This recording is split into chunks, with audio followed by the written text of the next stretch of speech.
the commander's secretary if she would send it down to D705 for fingerprinting. He couldn't help noticing that she looked a little disappointed. "I was hoping to get the cranberry sauce," she admitted. When he returned to the boss's office a few moments later, he was puzzled to find the rest of the team banging the palms of their hands on the table. "Have a seat, Detective Sergeant Warwick," said the commander. "Choir boy is speechless for a change," said Lamont. "That won't last long," promised Jackie, and they all burst out laughing. "Do you want to hear the good news or the bad news?" asked the commander once they'd all settled back down. "The good news," said DCI Lamont, "because you're not going to enjoy my latest report on the diamond smugglers." "Let me guess," said Hawksby. "They saw you coming and have all escaped. Worse than that, I'm afraid. They didn't even turn up, and neither did the shipment of diamonds. I spent an evening with 20 of my men armed to the teeth, staring out to sea. So do tell me the good news, sir. As you all know, DC Warwick has passed his sergeant's exam, despite kicking one of the anti-nuclear protesters in the— "I did nothing of the sort," protested William. "I simply asked him politely to calm down." "Which the examiner accepted without question. Such is your choir boy's reputation." "So what's the bad news?" asked William. "In your new role as a detective sergeant, you're being transferred to the drug squad." "Rather you than me," said Lamont with a sigh. "However," continued the commander, "the commissioner in his wisdom felt a winning team shouldn't be broken up, so you two will be joining him as part of an elite drugs unit on the 1st of the month." "I resign," said Lamont, leaping to his feet in mock protest. "I don't think so, Bruce. You only have 18 months left before you retire, and as the head of the new unit, you'll be promoted to detective superintendent." This announcement provoked a second eruption of enthusiastic banging on the table. "The unit is to work separately from any of the existing drug squads. It will only have one purpose, which I will come to in a moment.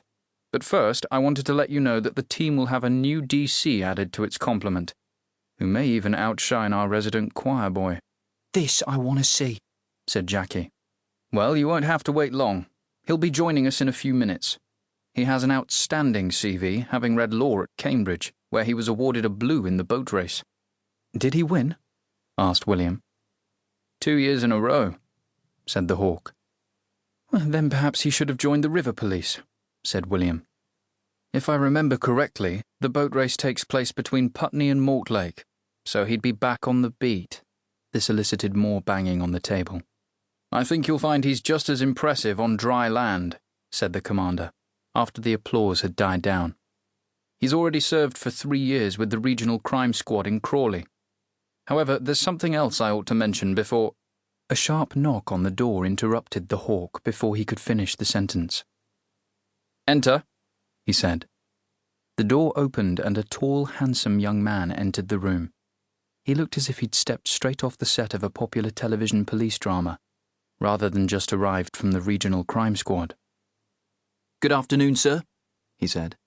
"I'm DC Paul Adaja. I was told to report to you." "Take a seat, Adaja," said the Hawk, "and I'll introduce you to the rest of the team." William watched Lamont's face closely as Adaja shook hands with an unsmiling superintendent. The Met's policy was to try and recruit more officers from minority ethnic backgrounds, but to date it had been about as successful in that ambition as it had been at arresting diamond smugglers. William was curious to find out why someone like Paul had even considered joining the force, and was determined to make him quickly feel part of the team. "These SIO meetings are held every Monday morning, DC Adaja," said the commander, "to bring us all up to date on how any major investigations are progressing." "Or not progressing," said Lamont. "Let's move on," said the Hawk, ignoring the interruption. "Is there any more news on Faulkner?"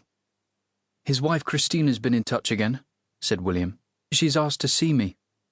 "Has she indeed? Any clues?" "No, sir. I've no idea what she wants. But she makes no secret of the fact that she's just as keen as we are to see her husband behind bars. So I don't imagine she's suggesting tea at the Ritz simply to sample their clotted cream scones."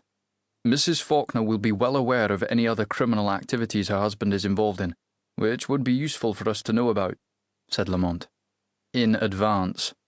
But I wouldn't trust that woman an inch. Neither would I."